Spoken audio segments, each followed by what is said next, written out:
দেখিয়ে দিই আজকে এই যে সব খোলা খোলা এক্ষুনি করলাম। এটা হচ্ছে চিংড়ি মাছের বেগুন দিয়ে পোস্ত আর সর্ষে দিয়ে বেগুন দিয়ে মাখা মাখা, আর একদম সিম্পল, আজকে ডালও করিনি।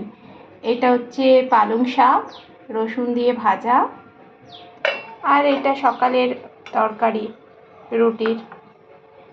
আর এই যে ভাতটা এক্ষুনি করলাম গরম গরম।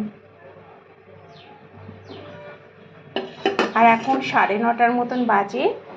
এখন ভিডিওটা শ্যুট করছি কারণ আমার এখন রান্না হয়ে গেছে। মিষ্টির বাবাকে দেব, ক্যারেজ নিয়ে যাবে আজকে। চলো, চিংড়ি মাছের মালাইকারিটা কেমন হয়েছে অবশ্যই কমেন্ট করে জানাবে। এর ভেতরে আরও আছে কয়েকটা। চলো আজকের মতন বাই বাই।